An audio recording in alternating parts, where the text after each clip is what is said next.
Voy a empezar una nueva serie de predicaciones sobre el libro de Éxodo.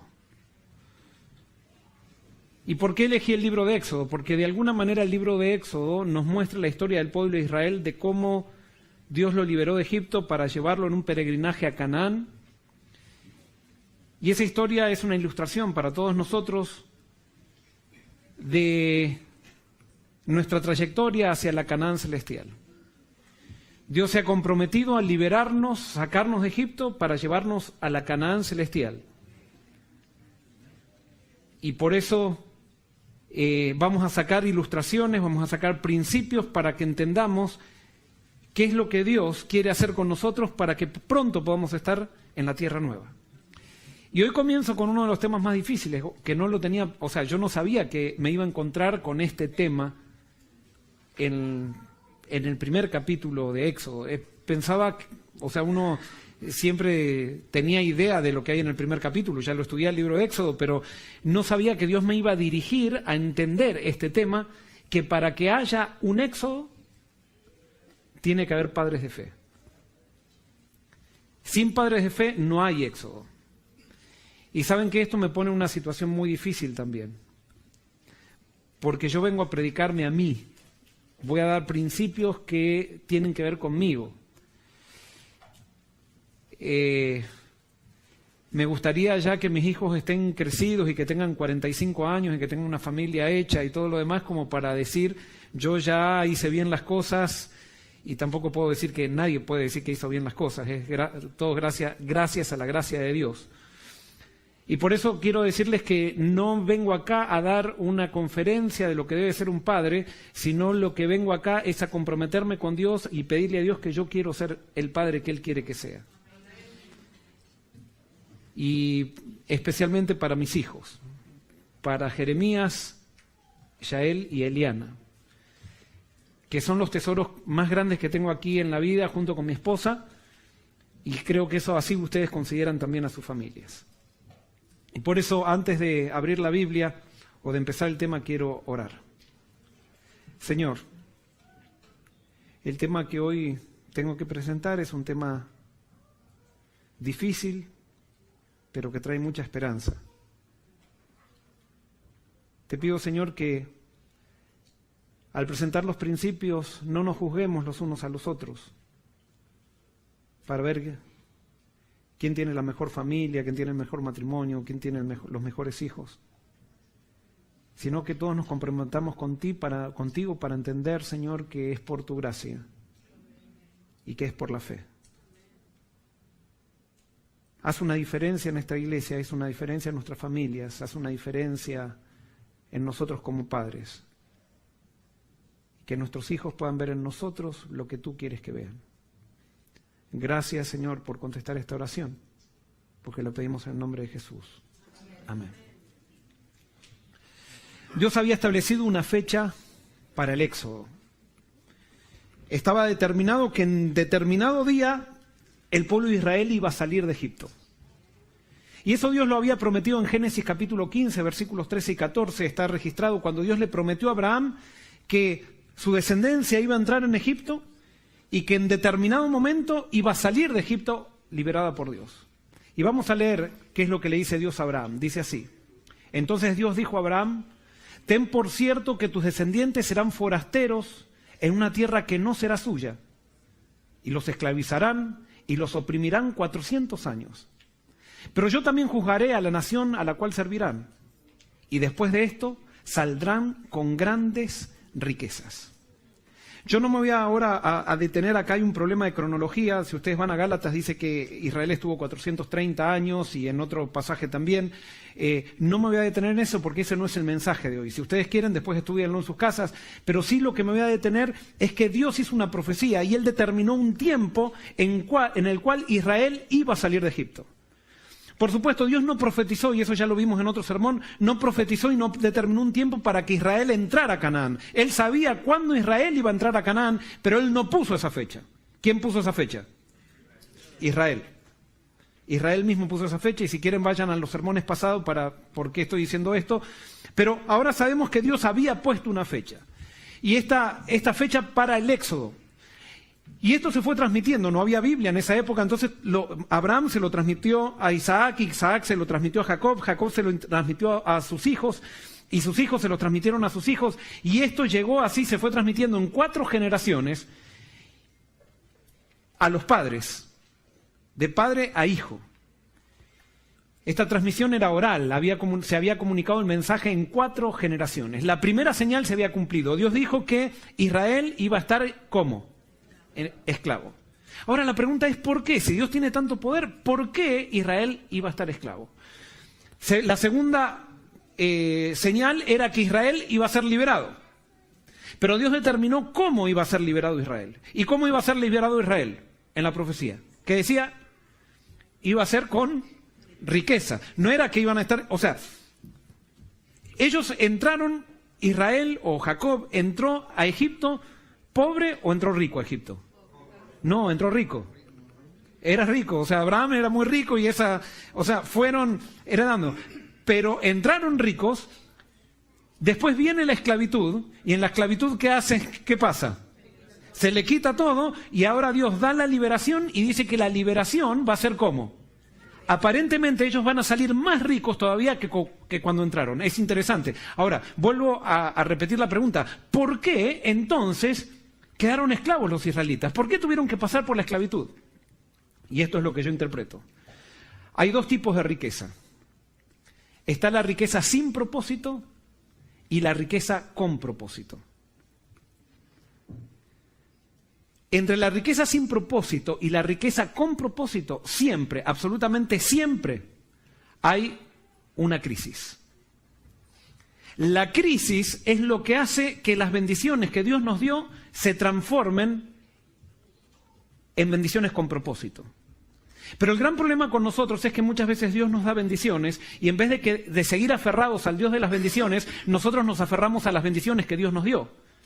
Y muchas veces por las bendiciones que Dios nos dio, dejamos al Dios de las bendiciones.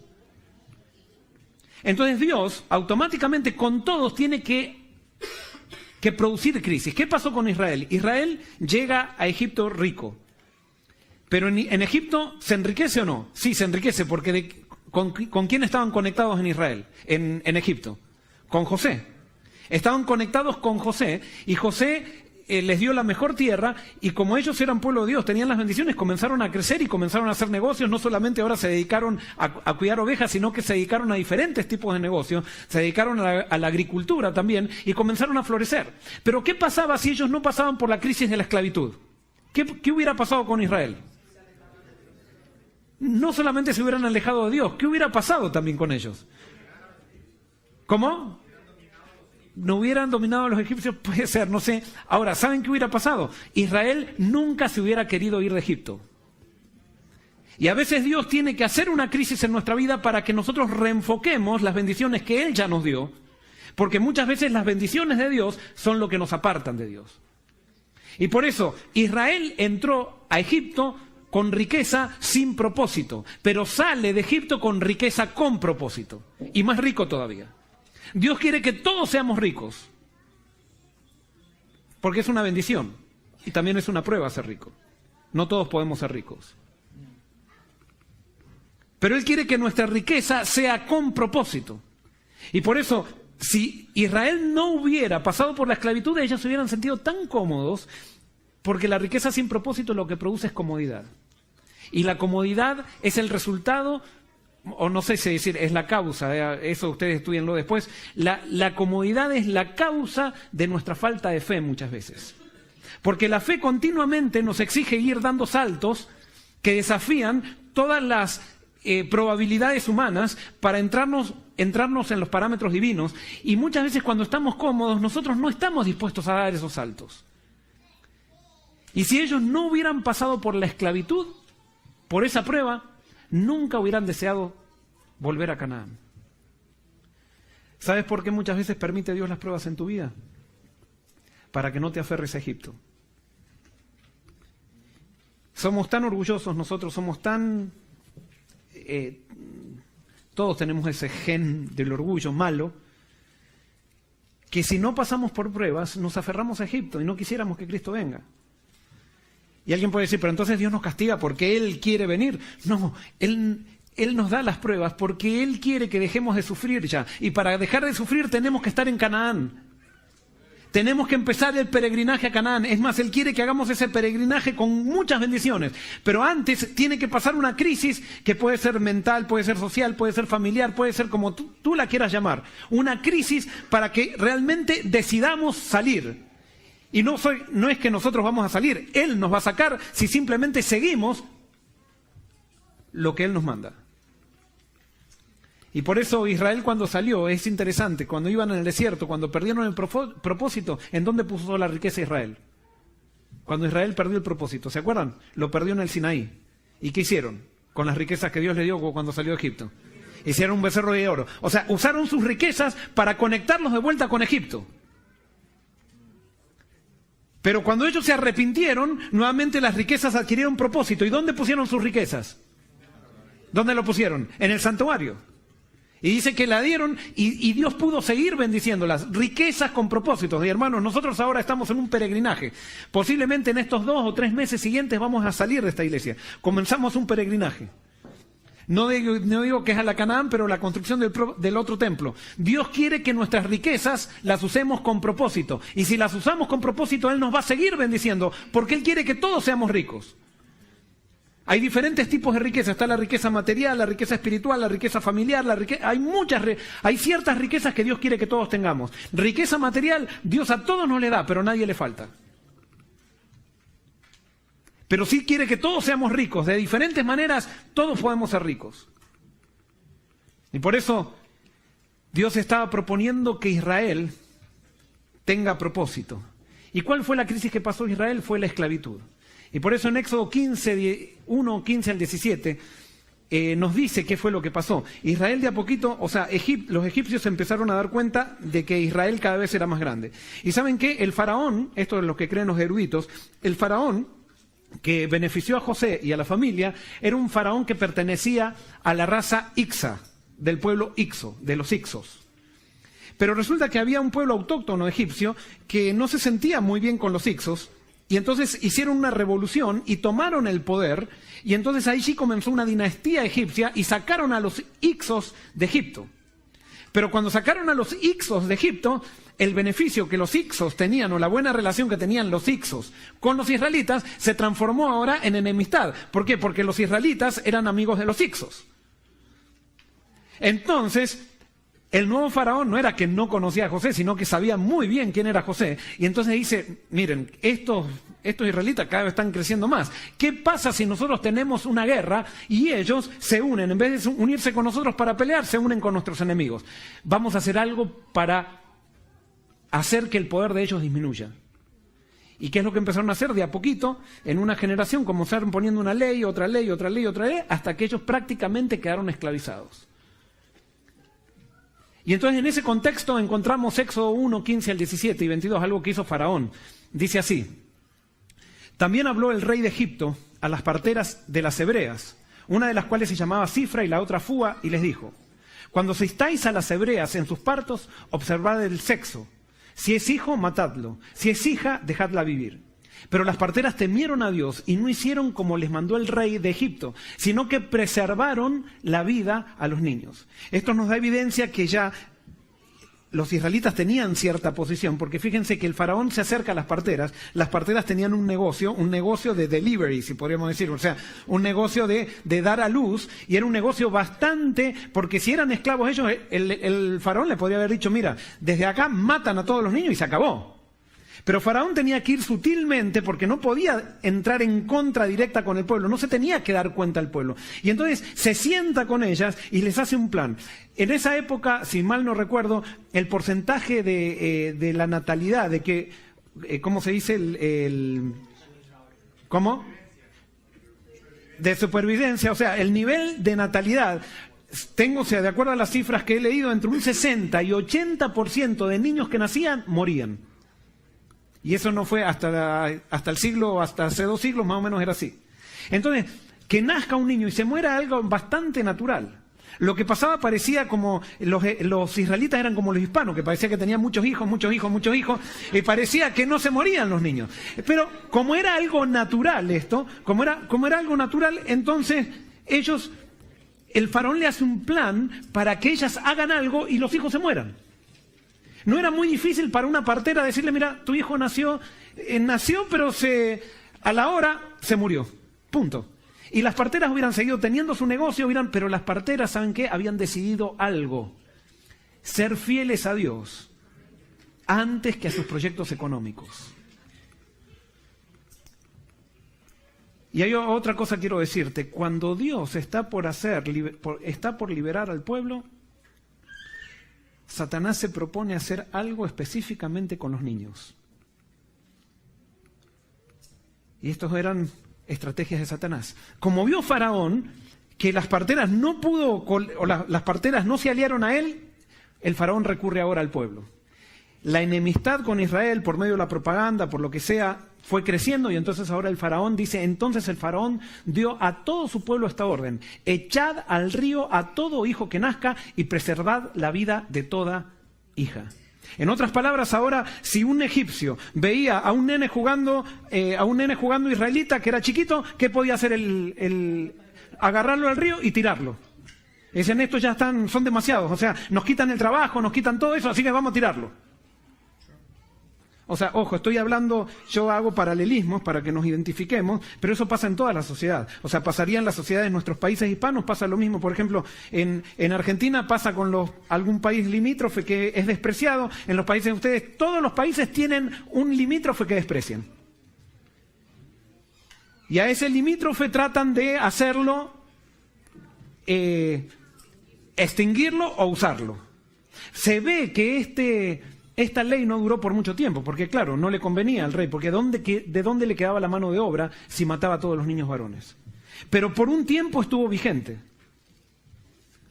¿Quién era el que ideaba esto? Y esto dice Patriarcas y Profetas: Satanás fue el instigador de este plan. Sabía que entre los israelitas había de levantarse un libertador.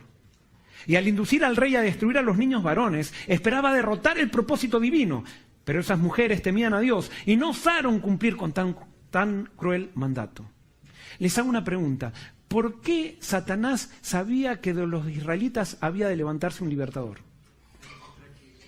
¿Cómo? Muy bien, Génesis 3:15, nada más que eso iba a pasar, y quizás Satanás pensaba que era en ese momento. Pero ¿por qué sabía Satanás que se iba a levantar un libertador en ese momento? Porque él sabía la profecía. Y él sabía, Dios había dicho que iban a pasar 4 generaciones y que después Israel iba a salir. Y Satanás sabe, como Dios lo sabe también, que Dios, para concretar sus planes, lo hace a través de seres humanos. Dios no actúa en el vacío. Entonces, como Satanás supo esto, ideó para destruir a los niños que nacieran. Lo mismo hizo con Jesús, ¿se acuerdan con Herodes? Satanás, cuando sabe que ha llegado el tiempo, trabaja especialmente con los niños. Porque cuando llega el tiempo, Dios tiene que hacer surgir un libertador. Dios actúa siempre a través de seres humanos. En ese contexto, encontramos a Amram y Jocabed. Y vamos a ver, Amram, no puse en el PowerPoint esos versículos. Vamos a leer en Éxodo, capítulo 2, versículos 1 al 8. Y quiero que veamos algunos detalles de esta historia. Éxodo 2, 1 al 8, dice así: un varón de la familia de Leví tomó por esposa a una hija de Leví, y ella concibió y tuvo un hijo. Y al verlo hermoso, lo tuvo escondido durante 3 meses. Pero no pudiendo ocultarlo por más tiempo, tomó una cesta de juncos y lo calafateó con asfalto y brea. Colocó al niño en ella y la puso entre los juncos a la orilla del río. Y la hermana del niño se paró a lo lejos para ver qué sucedería. En eso, la hija de Faraón descendió a bañarse al río, y mientras sus doncellas se paseaban por la ribera del río, ella vio la cesta y envió una criada que la trajera. Al abrirla, vio al niño que lloraba. Y sintiendo compasión por él, dijo: de los niños hebreos es este. Entonces la hermana del niño dijo a la hija de Faraón: ¿quieres que te llame una nodriza hebrea para que te lo críe? Y la hija de Faraón respondió: ve. Entonces la doncella llamó a la madre del niño.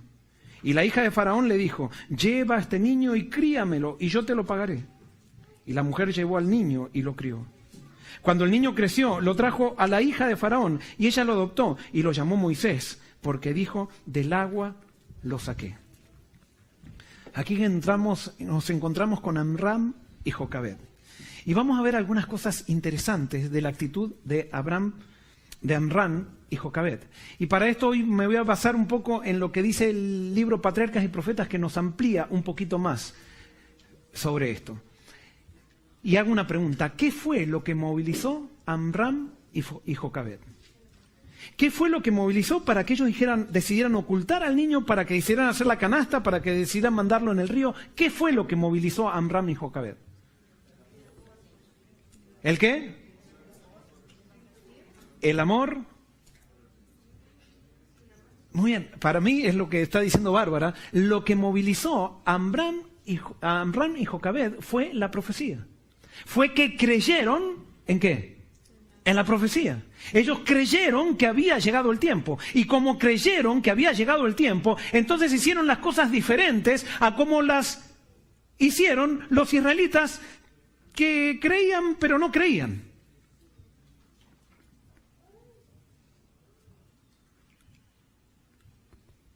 Y les leo esto, dice, mientras este decreto estaba en vigencia, les nació un hijo a Amram y Jocabed, israelitas devotos de la tribu de Leví. El niño era hermoso, y los padres, creyendo que el tiempo de la liberación de Israel se acercaba y que Dios iba a suscitar un libertador para su pueblo, decidieron que el niño no fuera sacrificado. El hecho de creer en la profecía hizo que estos padres decidieran que el niño no iba a ser sacrificado. Si ellos no creían en la profecía, si ellos no creían en el tiempo, la actitud de ellos iba a ser diferente. Como posiblemente le pasó a algunos israelitas, permitieron que los niños sean sacrificados. Pero no, ellos hicieron algo. ¿Por qué lo hicieron? Dice, la fe en Dios fortaleció sus corazones y no temieron el mandamiento del rey. No temieron el mandamiento del rey. Y ahora viene un principio que para mí es importantísimo, que nos va a servir a nosotros incluso para la vida, no solamente. ¿Y cuál es el principio? Todavía no viene, primero voy a hacer una aclaración. Amram y Jocabed creyeron que el tiempo de la liberación se acercaba, eso lo vimos, ¿verdad? Segundo, decidieron no sacrificar al niño. Y tercero, no temieron el mandamiento del rey. Ahora viene el principio que le estaba diciendo. La fe moviliza, el temor paraliza. Cuando yo tengo fe, la fe nunca me va a llevar a no hacer nada. La fe siempre me lleva a hacer algo. Y por eso nosotros creemos en una fe que obra. La verdadera fe siempre obra. Es más, no necesito buscar obras cuando tengo la verdadera fe. Es el resultado de tener la verdadera fe. Pero el temor paraliza. Y como ellos tenían fe en que el tiempo se había cumplido, que Dios iba a liberar a su pueblo, y ellos sabían que Dios siempre cuando actúa a través de seres humanos, ellos criaron a su hijo o abordaron la llegada de su hijo con la fe que tenían e hicieron cosas de acuerdo a esa fe. Todo eso determinó que hubiera un Moisés. No sé si se dan cuenta hacia dónde estoy queriendo ir con esto, en el sentido de que tu fe, la calidad de tu fe va a determinar qué es lo que tú hagas por tus hijos. La calidad de tu fe va a determinar el resultado final de la vida de tus hijos. Pero el gran problema que muchos tenemos es que a nosotros, al tratar con nuestros hijos, es el temor. ¿Por qué? Porque si nosotros hubiéramos ido, por ejemplo, el control es contrario a la fe. Y si nosotros hubiéramos querido controlar todo, ¿qué hubieran hecho Amram y Jocabed? Hubieran tratado de esconder al niño, esconderlo, hasta que lo hubieran descubierto. Y ahora el resultado de la fe de Jocabed y Amram fue tan grande que en Hebreos 11 está descrito.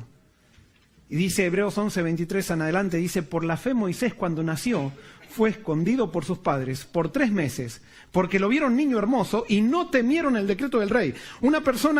La persona que no tiene fe se hubiera sentado a llorar y decir, uy, qué dura que es la vida para nosotros, ¿por qué está sucediendo esto? No podemos hacer nada, todo es demasiado grande, no podemos hacer nada. No, ellos tenían fe y dijeron, algo vamos a hacer.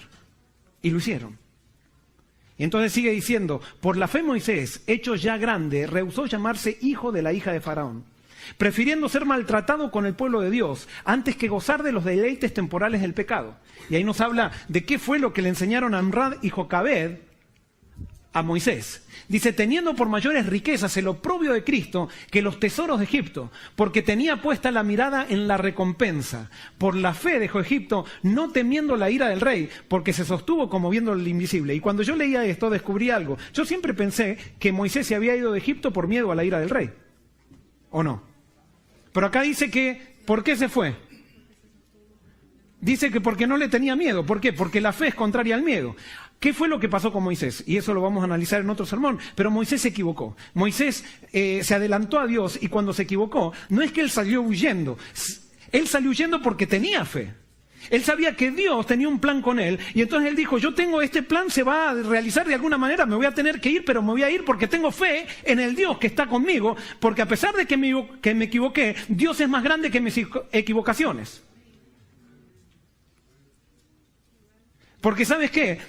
Las personas que quieren controlar todo, quieren nunca equivocarse, quieren nunca que les pase nada. Entonces cuando se equivocan, se desaniman y no puede ser, ya no sirve nada, que esto, que lo otro. No, cuando tú tienes fe, tú te vas a equivocar, pero Dios todavía está en el control.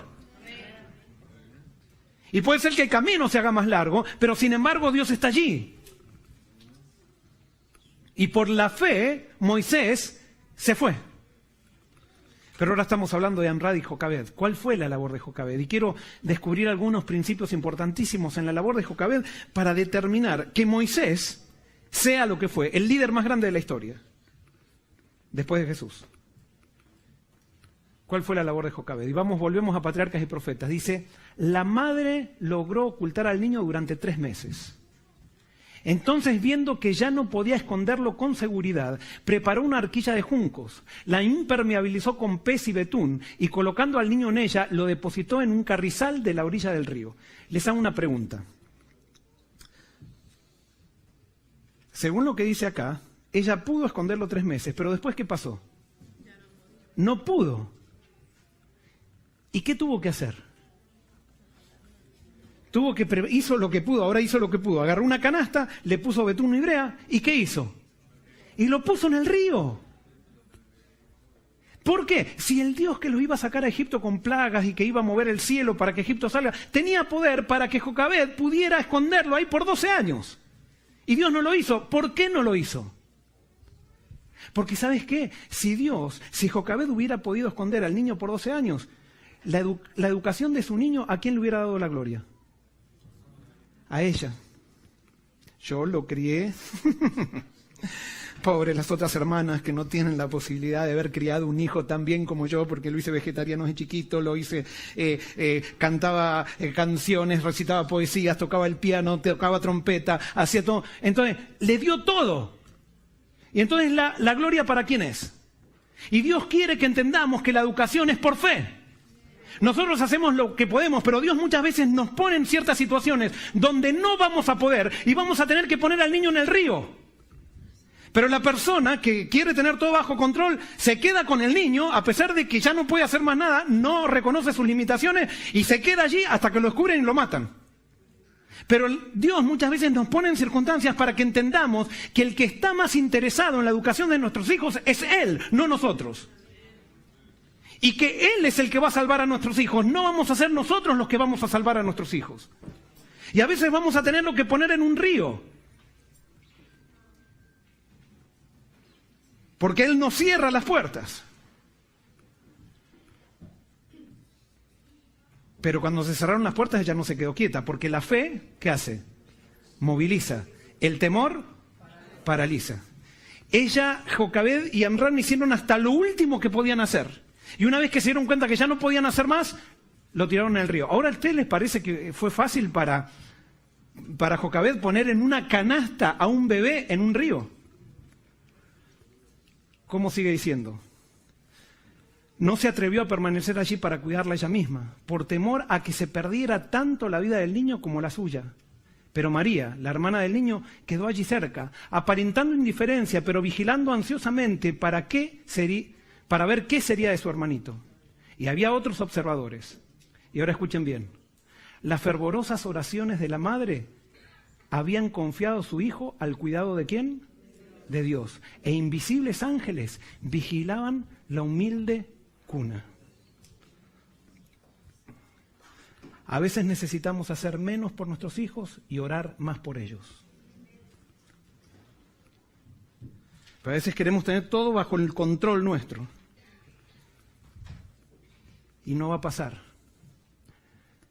Porque educar hijos es una tarea imposible para nosotros, educar hijos para Dios. Educar hijos cualquiera puede educar. Pero educar hijos para Dios es una tarea imposible. Educar hijos libertadores es una tarea imposible. Pero Dios se compromete en llevar adelante esa tarea. Si es que nosotros estamos dispuestos a colaborar con Él. Jocabed lo puso, pero después oró. Y oró porque confiaba ¿en quién? En Dios, porque la fe moviliza y el temor paraliza. Si ella hubiera sido una persona controladora, no lo hubiera puesto nunca en el río. Nunca se hubiera animado a poner al niño en el río. Era la muerte segura del bebé, ¿sí o no? Pero ella sabía que había un Dios más grande que las circunstancias, había un Dios al que servía, y por eso estuvo dispuesta a poner al río. Y Dios, entonces, escuchando las oraciones de ella, fue guiando las circunstancias. Ella no sabía, me imagino yo, que la princesa iba a ir al río. No sé si ella tenía la intención de que la princesa lo vea. Yo me imagino que habría muchas casas alrededor del río y ella esperaba que alguna persona de al lado del río lo tome al niño. Esas ya son especulaciones mías.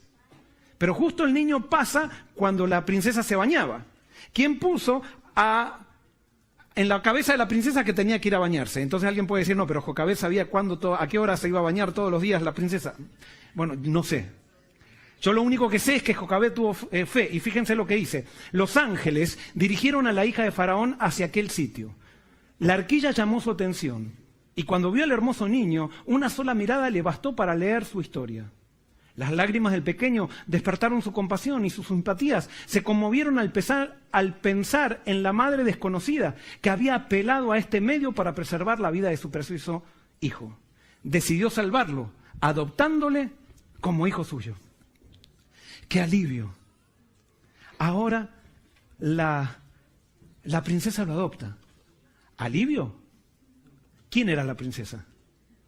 Era la hija del faraón que había dado el decreto. Y no solamente era la hija del faraón que había dado el decreto, sino que ¿a quién adoraba Faraón? Adoraba a Osiris, a los dioses. Es más, la religión de la hija del faraón era espiritismo. O sea que ahora ella lo adoptaba y Moisés se iba a ir a vivir a una casa espiritista. Pero ¿cuál era el Dios de Jocabed? Dios, el Dios Todopoderoso. Y ella sabía que ella había hecho todo lo que podía hacer. Y llegó un momento que ya no lo podía hacer, entonces lo puso en el río. La adoptó la princesa, pero claro, estaba María, que era muy rápida también, porque la fe moviliza, el temor paraliza. Porque si hubiera sido alguien con temor, sin fe, María hubiera dicho, ¡ay, qué desastre! Le hubiera contado a mi mamá que la princesa lo agarró, ahora va a ser espiritista. No, ella rápida fue porque lo que podemos hacer Dios quiere que lo hagamos, porque la fe moviliza, porque tenemos un Dios que se mueve en nuestras circunstancias y Él quiere que nosotros colaboremos con Él. Y entonces se fue y le dijo a María, tengo a alguien que le puede criar el niño. Y yo me imagino que la princesa sabía muy bien que se trataba de la madre. Y entonces la princesa acepta. Y dice así, María había estado observando secretamente todos los movimientos. Así que viendo que trataban al niño tiernamente, se aventuró a acercarse y por último preguntó a la princesa, ¿iré a llamarte una ama de las hebreas para que te críe este niño? Y se le autorizó que lo hiciera.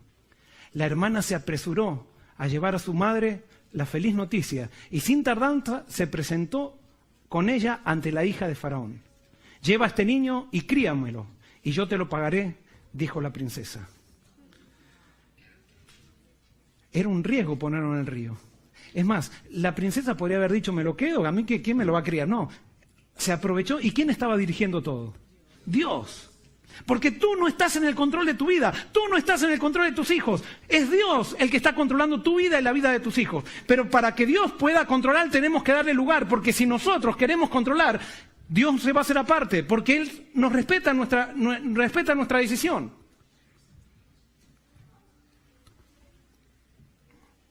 Y ahora lo interesante es que dice, lleva a este niño, críamelo y yo te lo pagaré. ¿A ustedes les parece que la cuota que le pasaba a la princesa habrá sido una cuota pequeña? ¿Qué pasó en este problema con Jocabed, Amram y eso? Porque tuvieron fe, porque se movilizaron ante la fe. Dios hizo cosas más grandes todavía que las que ellos ni se imaginaran. Ahora, con lo que la princesa les daba, no solamente comía Moisés, sino que comía Amram, Jocabed, Aarón, María, la tía, el suegro, el barrio entero, todo el mundo comía. Y todos los demás estaban esclavos, porque cuando Dios hace algo, no lo hace a medias, lo hace completo. Y lo hace de más. Pero nosotros tenemos que tener fe. Eso es lo que tenemos que tener. Fe que hay un Dios más grande que nuestras imposibilidades. Dios había oído las oraciones de la madre. Fíjense, era la oración. Y su fe fue premiada. Con profunda gratitud emprendió su tarea, que ahora no entrañaba peligro. Aprovechó fielmente la oportunidad de educar a su hijo para Dios. Ahora les hago una pregunta. Esta escena dice que con profunda gratitud ella comenzó la tarea de educar a su hijo. ¿Ustedes ven una escena de alegría o de tristeza acá? ¿De alegría o de tristeza? De alegría. Ahora, si Jocabed hubiera sido controladora, hubiera empezado a decir, ay, ¿y por qué me lo dio solamente por un tiempo? ¿Y por qué? ¿Y ahora va a venir un tiempo? No, ella estaba... Entonces ella, porque la fe moviliza y el temor paraliza, ella tenía fe. Y entonces ella dijo, bueno, tengo los años que sean, porque ella no sabía cuántos años iban a ser, estos años los voy a aprovechar al máximo. Los voy a aprovechar y con alegría, a pesar de que sabía que se iba a ir y sabía que el irse iba a ser algo que iba a ser duro, pero Dios lo provocó evidentemente. A veces lo que Dios hace nosotros no lo entendemos y es necesario que nosotros aprendamos a dejar todo en las manos de Dios. Dice, y ahora fíjense cómo sigue la parte resaltada, Jocabed estaba segura de que había sido preservado para una gran obra y sabía que pronto debería ser entregado a su madre adoptiva y se vería rodeado de influencias que tenderían a apartarlo de Dios. ¿Qué sabía Jocabed? ¿Qué sabía? ¿Qué sabía? Sí, pero ¿qué sabía antes de eso? ¿Que estaba segura de qué? De que había sido preservado para una gran obra. ¿Cómo estaba segura Jocabed? ¿Cómo? Ahora, ¿será que un ángel se le apareció a la noche y dijo, tu hijo va a ser? ¿Cómo? Ella decidió creer que su hijo había sido elegido por Dios. Y no es que esperó a ver si Moisés se porta bien. Si Moisés se porta bien, quiere decir que es elegido por Dios. Si Moisés se porta mal, quiere decir que no es elegido. No, ella no es por las obras, es por la fe. Moisés nació y ella decidió educarlo como el liberador del pueblo, a pesar de que no sabía cómo se iba a portar Moisés. Porque no es por las obras, es por la fe. Y ellos creyeron eso sin ver ninguna conducta de Moisés. Simplemente lo creyeron y actuaron de acuerdo a esa creencia. No tenemos tiempo para explicar todo lo que quisiera explicar, pero a mí esto me sacudió muchísimo. Yo te hago una pregunta, ¿cómo estás criando a tu hijo? ¿Tú crees que tu hijo ha sido elegido por Dios para una gran obra? Si tú crees que tu hijo ha sido elegido para una gran obra, de acuerdo a eso va a ser tu manera de movilizarte en la educación de tu hijo. Ahora, si tú crees que tu hijo, bueno, es un chico bueno, pero... bueno, entonces vas a dejar que haga lo que quiera, que se junte con quien quiera, que esté con quien quiera. Y acá no estamos diciendo tampoco de controlar las circunstancias de tu hijo, y eso vamos a verlo un poquito más. Sino la cuestión es que tus acciones están determinadas por lo que tú crees. Y es necesario que empieces a creer que tu hijo has sido elegido por Dios para una gran obra, a pesar de que no lo veas. A pesar que se está criando en Egipto, en la sombra de una espiritista. Estaba seguro de que había sido preservado para una gran obra y sabía que pronto debería entregarlo a su madre adoptiva y se vería rodeado de influencias que tenderían a apartarlo de Dios. Ahora, fue preservado. ¿Quién había ideado algo para matar a los chicos? El diablo. O sea que Jocabed entendía que el diablo estaba detrás de todo esto. ¿Tu hijo ha tenido algún problema? ¿Ha estado entre la vida y la muerte? Bueno, posiblemente es enfermito o enfermita. Quiero hacer que sea, ¿sabes qué? Yo no sé si Dios me dice por qué lo digo, pero tú tendrás que decidir. Dios ha apartado a tu hijo para una gran obra. Y tú tienes que creer eso. Y Satanás ha buscado destruir, pero Dios ha vencido. Pero ahora es necesario, así como Dios venció en aquella circunstancia, que tú sigas creyendo y que trates a tu hijo como lo que Dios quiere, o sea, que lo veas, a tu hijo o a tu hija como Dios quiere que lo veas.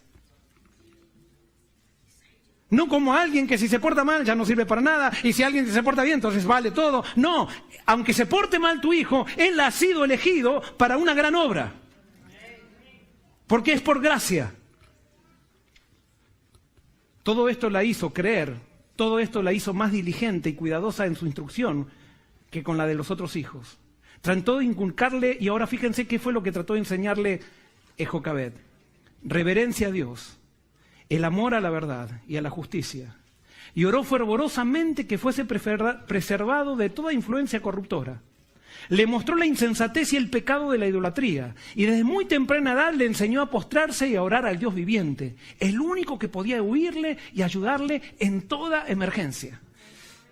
Si fuera Jocabed como los padres de hoy, como Joel y Amelia Barrios, diría así. Y Jocabed hizo más diligente y cuidadosa con la instrucción de su hijo y por lo tanto lo puso en clase de matemática, lo mandó a clase de piano, le hizo jugar deportes, le hizo ir a la mejor escuela, le hizo... No, esa no es la educación que Dios quiere.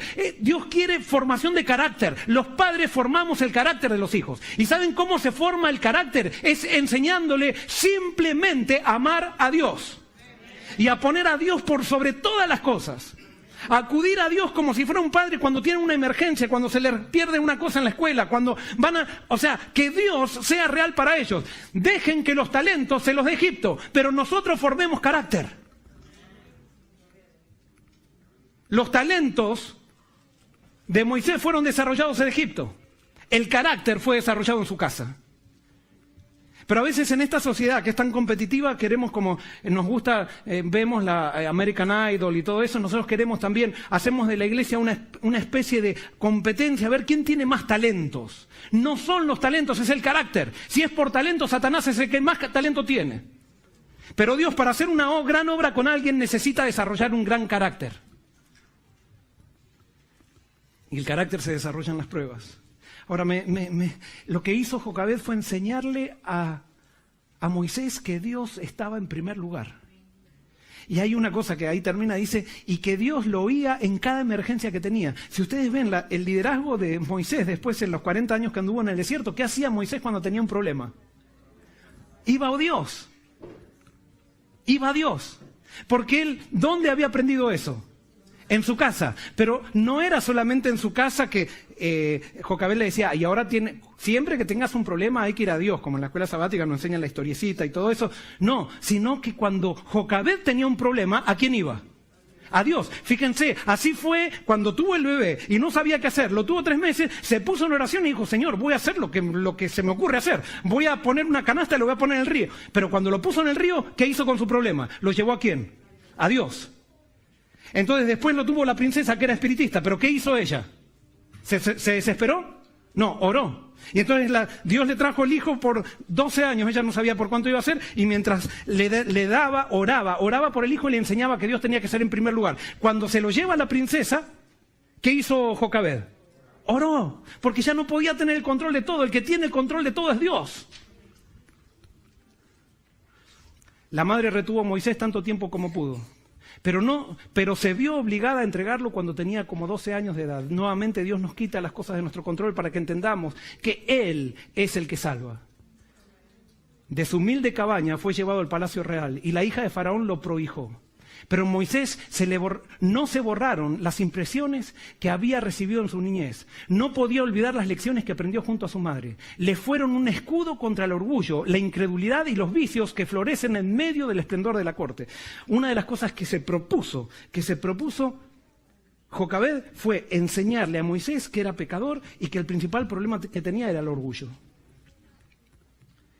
Y por eso a Moisés lo llevaron a la corte.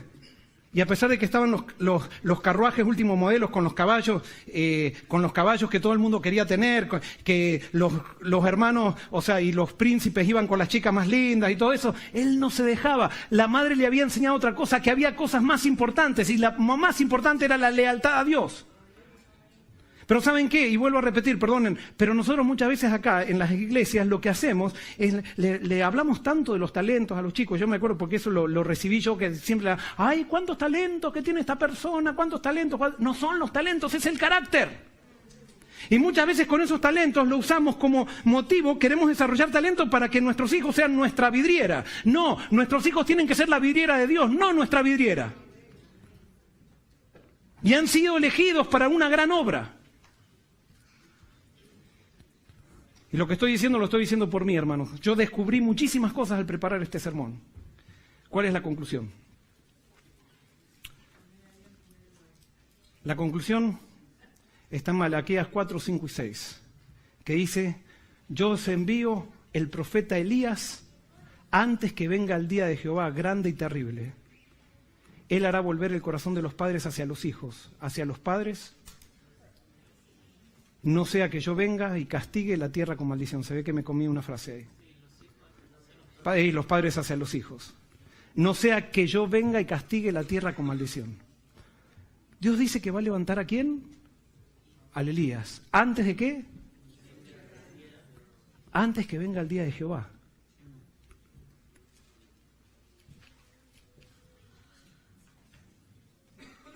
Todos sabemos que desde 1844 en adelante, ya la fecha del Éxodo, la fecha del Éxodo se puso. Lo que no está todavía es la fecha de ¿qué? De la entrada a Canaán. Pero la fecha del Éxodo está. O sea que el tiempo de la liberación ha llegado. Las señales que Dios dijo que pasarían antes de su segunda venida, ¿se están cumpliendo o no se están cumpliendo? Se están cumpliendo. Y quiere decir que si el tiempo de la liberación ha llegado, incluso lo tenemos con fecha, si las señales se están cumpliendo, ¿qué es lo que está por pasar? El Elías está por nacer. Ahora lo interesante es que el Elías del último tiempo, si nosotros hacemos un estudio bíblico, está refiriéndose no solamente a una persona, sino se está refiriendo a una generación que es descripta con la obra de Elías y que el Apocalipsis dice que son 144.000. O sea que no está por nacer el Elías, están por nacer ¿quiénes? Los Elías. Y si Cristo está por venir, quiere decir que posiblemente ya los Elías hayan nacido. Ahora, si Cristo no vino, ¿por qué quizás no vino?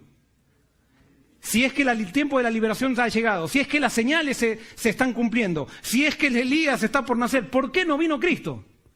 ¿Por qué? ¿Qué es lo que se necesita? Se necesitan padres de fe que crean que sus hijos han sido llamados para una obra especial.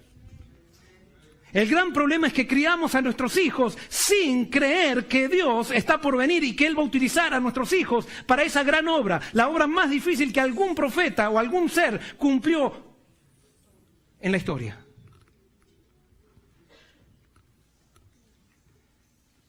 Como no tenemos esa fe, no nos movilizamos. Y vivimos con temor, cuidar, controlar todo. Y Dios no quiere que controlemos a nuestros hijos, sino que les enseñemos que Él es grande. Y para enseñarle que Él es grande, ellos tienen que ver que Él es grande en nosotros primero. Nuestros hijos tienen que tener sin ninguna duda, que para nosotros los padres Dios es lo principal. Y nosotros debemos creer en nuestros hijos, sino en el Dios que nos dio a nuestros hijos. Porque Dios es el que se va a encargar incluso de educar a tu hijo. Tú eres simplemente un supervisor, pero un supervisor de las obras de Dios. Tú haces lo que puedes, pero Dios es el que va a encargarse del resultado. Y ahora quiero hablarle especialmente a los padres de los hijos que se han apartado de Dios. Yo quiero decirte en el nombre de Dios hoy que la elección de Dios no se pierde por mal conducta. Es más, Moisés mató a una persona y Dios seguía pensando que él iba a ser el libertador de Israel. Pero como nosotros nos han centrado tanto en la conducta, puede ser que cuando nuestros hijos se descarriaron, los empezamos a tratar como descarriados. ¿Y sabes qué? Dios quiere que trates a tu hijo como un elegido, no como un descarriado, porque la elección de Dios no se pierde. Tu hijo aceptará o rechazará, pero es necesario que vea que tú crees en la elección que él recibió. La conducta de él no quita a tu hijo de los planes de Dios. Pero muchas veces nosotros somos el impedimento para nuestros hijos porque los tratamos como que si no fueran elegidos, como si la elección de ellos depende de la conducta de ellos, que está en el futuro. Si se portan bien, Dios los va a elegir. No, Dios los eligió desde el tiempo de la eternidad, los trajo a esta época para vivir y preparar camino para la segunda venida de Cristo. Y nosotros tenemos que criarlos con esa fe. Tenemos que ver a nuestros hijos en Cristo y no ver a nuestros hijos de acuerdo a lo que se portan, de acuerdo a cómo reaccionan, de acuerdo con quién se juntan, sino ver a nuestros hijos en Cristo. Cuando veamos y tengamos esa fe, nuestra conducta con respecto a la educación de ellos también va a ser sanadora. Vamos a hacer cosas diligentemente por nuestros hijos, pero las cosas que realmente son importantes. No vamos a querer controlar a nuestros hijos. Lo único que vamos a querer es que ellos amen a Dios. A veces vamos a tener que disciplinarlos para que eso suceda. A veces vamos a tener que ponerles límites. Muchas veces vamos a tener que ponerles límites. Pero tenemos que enseñarles a amar a Dios por sobre todas las cosas. Pero si ellos no te ven a ti y no me ven a mí, que Dios es lo principal, le puedes enseñar toda la cultura de la iglesia. No hay mayor calamidad que tener un hijo que se porta bien, un hijo que tiene muchos talentos, un hijo que se saca buenas notas en la escuela, un hijo que llega a la universidad, un hijo que viene a la iglesia todos los sábados, pero que no tiene a Dios en primer lugar. Esa es la mayor calamidad que un padre puede tener. Porque si tu hijo se porta bien y perdió a Dios, perdiste todo.